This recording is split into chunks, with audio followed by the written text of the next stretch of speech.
Olá, está começando o Ação Ijoma, o seu podcast semanal sobre as ações do Ijoma. Eu sou o Sávio Dias. E eu sou Elisa Maciel e a convidada de hoje é voluntária e nutricionista aqui do Ijoma, é a Kátia Souza. Seja bem-vinda, Kátia. Obrigada e agradeço o convite. Prazer é todo nosso. Vamos bater um papo bem legal e tirar as nossas dúvidas, porque eu também tenho muita dúvida sobre a questão da alimentação, né? Vamos tirar muita dúvida hoje. Vamos lá. Então, Kátia, conta um pouco pra gente como foi que você se uniu ao Ijoma. Bom, eu tive o primeiro contato com o Ijoma durante a faculdade. Eu acho que, salvo engano, ali foi em 2020. A gente veio participar aqui de uma orientação nutricional. E naquele momento eu já sabia que eu viria, depois de formada, para fazer atendimento voluntário. Isso muito me agrada. Então, assim, eu formei no final de 2021. No primeiro semestre, eu estava focada em outros projetos, mas assim que eu fiquei livre, eu vim diretamente aqui no Ijoma me voluntariar. Foi... Então, quando você saiu, quando você veio visitar, no caso, você já viu que como funcionava o trabalho aqui no Ijoma, você já quis se voluntariar? Bom, esse paciente, ele marca, né, a consulta, se eu salvo engano é segunda-feira, marca para durante a semana. Eu, especificamente, só atendo às terça-feiras, eu concilio com a minha vida profissional, aí, minha vida pessoal. Então, toda terça-feira eu estou aqui às 7h30 já aguardando esse paciente. Então, esse paciente, ele vem comigo, eu faço a avaliação, faço a escutativa, acolho esse paciente, eu vejo que esses pacientes aqui, eles já vêm encaminhados de algum especialista, ou tem paciente também que vem direto aqui e marca, não precisa de encaminhamento para consultar com o nutricionista, tá? Então, eu faço a avaliação, eu trago a minha bioimpedância, né, avalio, me ajuda nessa diagnóstico nutricional desse paciente. Então, eu faço a bioimpedância, eu tenho mais dados aí da composição corporal, composição de gordura, de músculo. Então, tudo isso ajuda nessa parte, né? Então, sabendo o objetivo... Todo suporte. É como se fosse uma consulta particular. Eu trato meus pacientes da forma que eu gostaria de ser tratada. Então, esse paciente, eu faço a avaliação, eu vejo o objetivo dele, vejo o que está por trás dessa angústia dele, desse objetivo dele, verifico direitinho, eu quero conhecer a história desse paciente para poder ajudar e ter uma conduta assertiva para esse paciente. Então, eu já tenho, quando o paciente já vem para o retorno, eu já vejo que esse paciente já tem uma melhora. Eu já vejo que a autoestima dele melhorou. E é muito interessante para mim, eu saio daqui. Aí eu não sei quem ajuda quem. Se é o paciente que me ajuda, eu ajudo. Porque eu saio, sinceramente, muito melhor como pessoa e como profissional. Você consegue ver diferença da profissional Kátia de antes do Ijoma para de agora? Sim, a gente como pessoa, a gente tem sempre uma melhora. Então, a gente nunca é perfeito. Então, né, qualquer pessoa, qualquer caso clínico que, né, alavanque aí nosso conhecimento como profissional, como pessoa, eu percebo que eu sou muito mais empática. Então, assim, eu aprendi a escutar a história da pessoa, ver a pessoa atrás do objetivo dela. Então, isso para mim é muito importante. Eu levo para minha vida essa escuta ativa entre amigos, entre os amigos, entre os familiares. Então, assim, isso já mudou bastante para mim. A minha visão quanto pessoa mesmo, acolher mais esse paciente, como eu falo sempre, tratar as pessoas todos iguais, sem ficar distinguindo a cor, raça, entendeu? E é muito importante para mim aqui sair da minha bolha e aí ter acesso a novas culturas, então conhecer outras pessoas, outros profissionais, outra visão. Então, assim, como profissional e como pessoa, eu melhorei bastante. Deve ser um desafio também atender pacientes pacientes tão sensíveis, né? Porque aqui dentro nós temos pacientes oncológicos. Sim. Também, né? Atende todo mundo e também tem especificamente esses casos. Como você lida com isso? Como é o atendimento ao paciente oncológico? Tem uma diferença? Como é que funciona? Esse paciente, eu tenho 2 pacientes somente oncológicos, tá? esse paciente ele é meio fragilizado emocionalmente, então a gente tem mais um cuidado especial, sempre orientando, né, no tratamento, os melhores alimentos, da forma que esse paciente ele vai lidar com o estilo de vida. Ele é bem acolhido aqui no Joma, então ele tem esse acompanhamento, tem essa rede de apoio. Eu posso te falar que me emociona falar do paciente oncológico, porque é uma coisa que eu acho muito delicada. Eu acho o paciente, ele chega ali, a ligação que ele tem logo que ele vai morrer, né? E a gente vai fazendo... Vai sim, e a gente, quando o paciente está na nossa frente, ele está emotivo, ele está meio, tá chorando, e tu fica meio angustiada também. Então, assim, tu tenta ajudar aquele paciente da melhor forma possível, passando as informações corretas, mudando o estilo dele de vida, colocando ele para ter uma vida ou uma longevidade aí de qualidade. Como é a questão da alimentação do paciente oncológico? O que muda exatamente? Pronto, o paciente oncológico, ele precisa de uma alimentação mais in natura.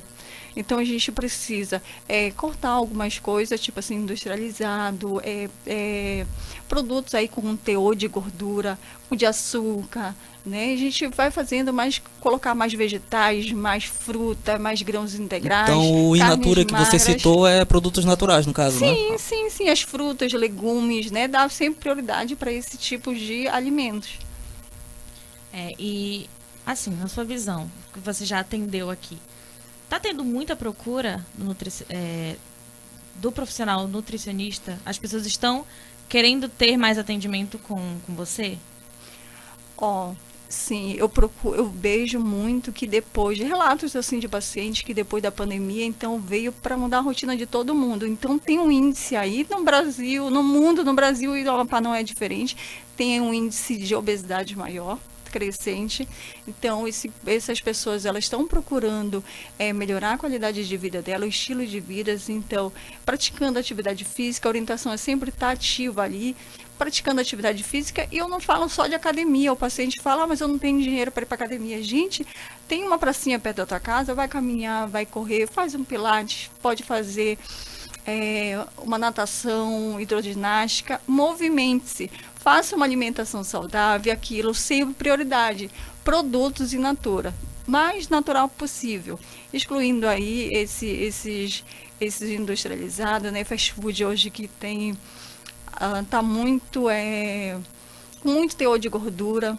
Então, esse paciente, ele quer mudar o estilo de vida dele, quer reduzir, quer entrar nesse processo de emagrecimento para ter uma vida mais saudável. A gente tem muito essa ideia também de que, eu só vou me alimentar bem se eu estiver praticando exercício físico. Eu só vou praticar exercício físico se eu estiver me alimentando bem, sabe? As pessoas, elas casam. Faz uma ligação, isso, sim. Mas eu tenho que ter essa alimentação saudável constantemente, a constância, né? A disciplina, a constância. Por exemplo, eu estou sempre à academia desde fevereiro, mas eu não mudei a minha alimentação. Eu estou fazendo corrida para não ganhar peso, mas eu tenho essa constância aí na minha alimentação. Então, eu não tomo refrigerante, eu evito um pouco carne vermelha. Então, essa constância é muito importante para a nossa saúde. Essa preocupação que você falou, que veio depois da pandemia, você acha que veio mais por questão de saúde mesmo, por parte das pessoas, ou foi questão de estética?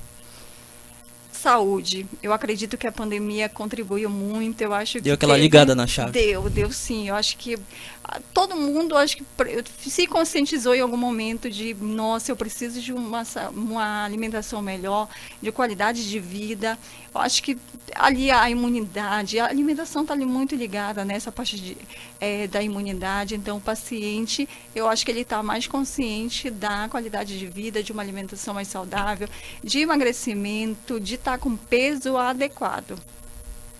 Eu acho que durante a pandemia também, muitas pessoas se desequilibraram, né? Tiveram uma alimentação mais não saudável, né? Porque a gente passou muito tempo em casa, então muita gente adquiriu certas compulsões, né? E acabaram engordando, ficando mal da saúde, além da Covid, né? Porque muita gente também pegou Covid. Mas em relação à alimentação saudável, muita gente liga a alimentação saudável com um alto custo. Eu gostaria de saber se tem como ter uma alimentação saudável tendo um baixo custo, sabe? Por exemplo, eu não tenho muitas condições de comprar muita verdura, muito legumes, mas eu gostaria de ter uma alimentação saudável. É possível? Bom, Elise, eu sempre falo que o básico, ele funciona e funciona muito bem. Eu gosto muito de escutar a história do paciente, ver a situação financeira desse paciente, né? Eu faço plano alimentar, orientação nutricional de acordo com a realidade daquele paciente. Então, dá para fazer uma alimentação saudável com base, com arroz, é o que eu como diariamente. Arroz, feijão, alguns legumes, né? Dá para usar frutas regionais, fruta da época. Então, dá para adicionar sim. E aí as pessoas fogem no nutricionista porque imagina que os planos alimentares são de frutas vermelhas, aquilo que eu te falei, frutas vermelhas ou peixe das águas profundas. E não é assim. O básico funciona muito bem e é o que eu sempre oriento o paciente aqui do idioma. Então, assim, é muito importante. Eu tive um paciente em que ele me relatou em que ele não tinha acesso à carne vermelha e deu um nó na garganta porque eu percebi que ele ficou meio emocionado.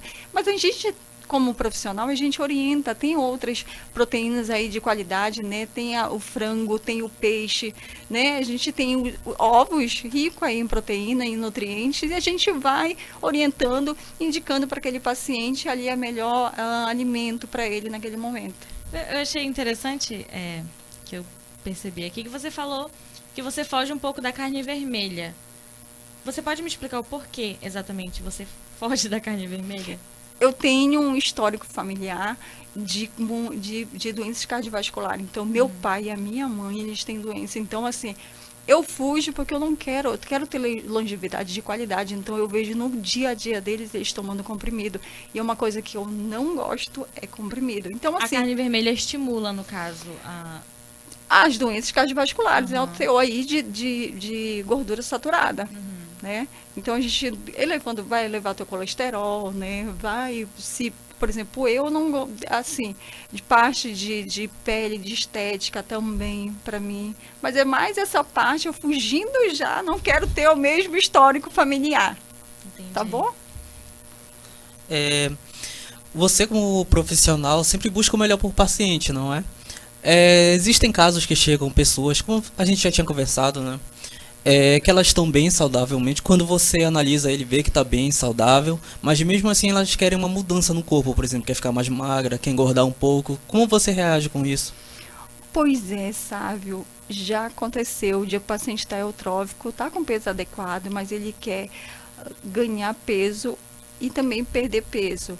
Essa questão, a gente tem que ver o que está associado, né? Por que essa mudança, a pessoa não está insatisfeita com o corpo, mas a gente não avalia só o peso daquele paciente, a gente avalia na avaliação corporal total. Então, assim, às vezes o paciente está com o peso ideal, só que ele está com um percentual de gordura um pouco elevado.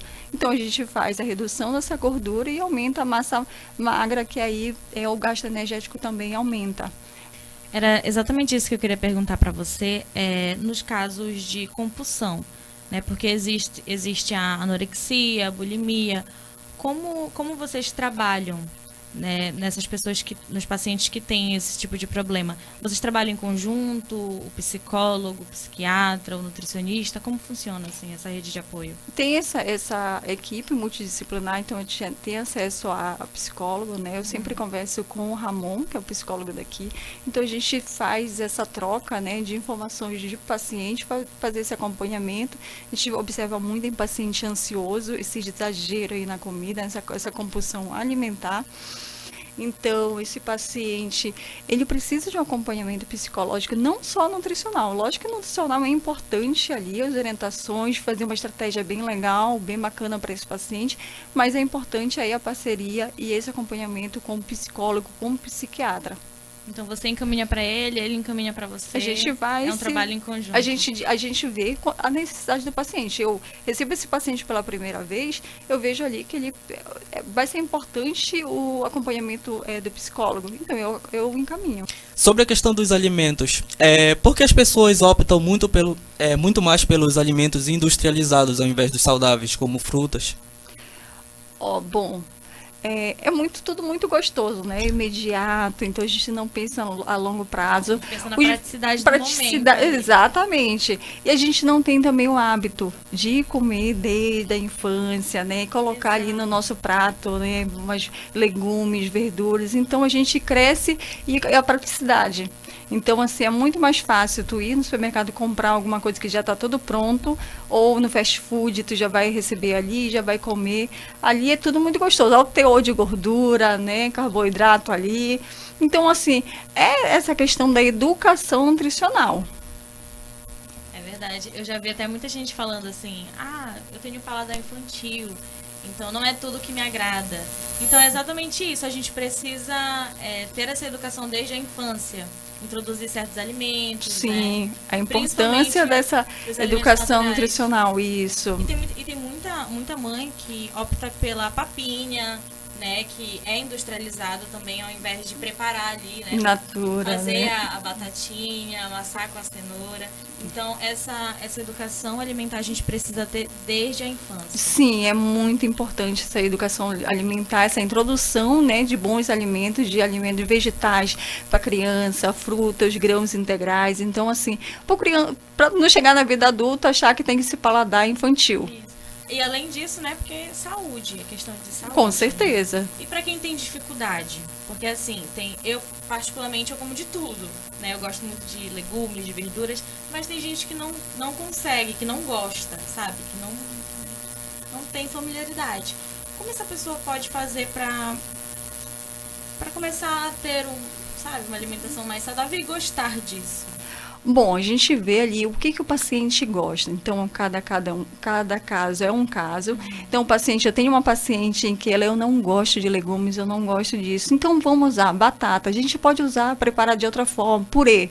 Dá para fazer, gosta de purê, e o purê vai. Então a gente vai usando estratégia para esse paciente, vai colocando aos poucos, não pode ser de forma radical. O paciente passa de arroz e o feijão e a proteína e do nada vai começar a consumir a salada e colocar todos os legumes. Não, tem que ser de forma gradual. Então, assim, nada de radicalismo, nada de encher aquele paciente, mudar a alimentação daquele paciente de forma radicalmente, não. Tem que ser de forma gradual. Então, vamos mudar a primeira preparação, depois a gente vai incluindo mais um outro vegetal, uma outra fruta aqui, e quando vê esse paciente aí já mudou, aí já está mais acessível. Colocar um temperinho na salada, né? Porque tem gente que não gosta de salada sem tempero. Um molhozinho. Dá, sim! É muito interessante essa forma até de paciente, eu não gosto de salada, mas vamos mudar o molho, vamos fazer o molho que você gosta, um molho saudável. Eu gosto muito ali do molho com gengibre. Agrada o meu paladar, mas assim, é o paladar de cada um. Então, assim, é uma boa estratégia usar um molho bem legal, bem gostoso, para o paciente consumir aquela salada. Então, falando sobre o açaí agora, que é um prato tradicional do macapaense, a forma de consumo nosso do açaí, que é direto da batedeira, é saudável? Bom, é saudável, né? Inclusive, eu gosto muito, eu consumo açaí com frequência, mas assim, a gente tem que tomar um cuidado porque o açaí, ele é um alimento altamente calórico. Então assim, e aí a gente ainda tem o acompanhamento. Aqui em Macapá, o que eu vejo?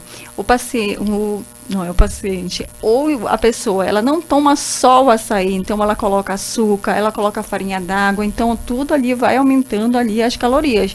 Então, se não tomar muito cuidado, tu vai consumir aquele açaí que é altamente calórico. Então, tem que tomar um pouquinho de cuidado.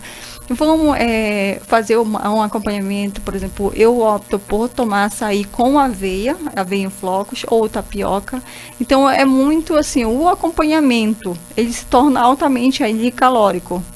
Mas é saudável sim. Como eu falei, ele é um produto antioxidante, ele ajuda... Então ele depende do acompanhamento para determinar se ele é saudável? Não, ele é saudável. Ele é saudável? Ele é um produto saudável, né? Tem estudos aí que mostram que ele é altamente antioxidante, ele tem os seus nutrientes, né? Um valor biológico bom. Mas, assim, a gente tem que tomar cuidado com esse acompanhamento. Então, assim, tu não pode tomar o açaí e excluir os outros como que te falam, os nutrientes. Então, é importante a gente estar consumindo as verduras, os legumes, né? Fazer um acompanhamento desse açaí com geralmente é o açaí com uma proteína, então uma proteína de valor biológico. Eu vejo muito paciente mesmo relatando aí o consumo de açaí com mortadela. Então, assim, diminuir essa questão de fritura, fazer um acompanhamento com uma proteína de qualidade. Tem muita gente que toma o açaí no almoço como prato principal, né? Então não inclui a salada, não inclui o arroz, não inclui o feijão. É correto? Substitui? Pois é, a gente tem essa importância aí, né, ver essa questão de nem sempre substituir. Ele pode ser como acompanhamento, né, mas a gente tem o hábito aqui no estado de fazer como refeição principal, acompanhando, como eu falei, com uma proteína. Mas assim, é importante a gente estar consumindo aí, né, vegetais, legumes, os grãos, né, o feijão em si, e essa proteína junto com esses nutrientes. A gente encontra as vitaminas minerais aí nos legumes, nas verduras, nas frutas, então é de grande importância a gente ter no nosso dia a dia essas frutas, esses legumes junto, mas assim, é saudável sim, o açaí tem que ser numa batedeira segura, com uma higiene. Tá ligado? A gente costuma consumir no almoço, na janta, porque basicamente ele é o principal prato da gente. De fácil acesso, né? Sim. Qual a quantidade correta que a gente deve usar em cada refeição? Pra não dar aquela extrapolada, sabe? Sim. Em torno ali de 150 ml ali, não exagerar na quantidade, porque o povo quer tomar meio litro, 1 litro aí também o valor calórico ali aumenta. Cima, né? Vamos ali maneirar, vamos ter ali mais, né, uns 150 ml, eu acho que é bacana. Eu gostaria aqui de perguntar sobre a minha experiência com o açaí, né? Eu gosto de colocar um açúcarzinho, às vezes uma granola por cima, gosto de mais frutas, um leite em pó, por exemplo. É correto também comer dessa forma ou pode prejudicar a minha saúde também? Então, assim, o ideal é comer de forma natural, né? Sem essa adição Mesmo de que seja açúcar, fruta? mesmo essas granolas aí, né? Não sei de qual é a que você usa, se é integral, eu não sei quais ingredientes que vai aí. Então, a gente precisa analisar, mas assim, evitar açúcar, né? Essas questões de integral, mas eu percebo que, assim, uma coisa que você gosta, tem que ver a frequência também dessa alimentação. Consome ela todo dia? Não todo dia, mas assim, geralmente eu almoço, aí depois do almoço, como uma sobremesa. Eu acho que vou ser lixada depois desse podcast. Como sobremesa. Vou acabar ensinando tela, né? Pois é, mas assim, reduzir essa questão do açúcar, né? Desse acompanhamento, a gente que coloca frutas, aí é saudável, né? Dessa forma, mas eu evitaria um pouco esse açúcar e reduziria um pouco, não sei qual é a quantidade que você usa aí de granola, né? Esse açaí, mas ter uma mais natural possível esse açaí. No caso da farinha também, né? A gente tem que dar uma reduzida. A farinha d'água, né? O povo gosta muito de consumir dessa forma. Eu aconselho a farinha de tapioca e aveia. Aveia em flocos. Realmente, então já desmistificou, né, o açaí. Muito obrigada, Kátia. Eu que agradeço. Pela sua participação. A gente aprendeu muito e é muito legal saber que você desempenha esse trabalho que é muito importante aqui no IJOMA. A gente espera trazer você mais vezes aqui, né? Então, muito obrigada. Eu agradeço o Sávio, né? Falo que eu nunca vou esquecer o Sávio pelo convite, mas é muito importante essa questão do voluntariado aqui. E se você atingir, né, mudar a vida, o estilo de vida de uma pessoa, né, de um paciente, já valeu muito, assim, para a vida como pessoa. Eu saio daqui todos os dias que eu venho mais feliz, mais alegre, sabendo que eu ajudei alguém aqui nesse projeto lindo do IJOMA. Realmente. Então, esse foi o nosso podcast semanal sobre as ações do IJOMA. Eu sou Elisa Maciel. Eu sou Sávio Dias. Não esqueça de nos seguir nas redes sociais: Facebook, YouTube e Instagram. Até a próxima. Até.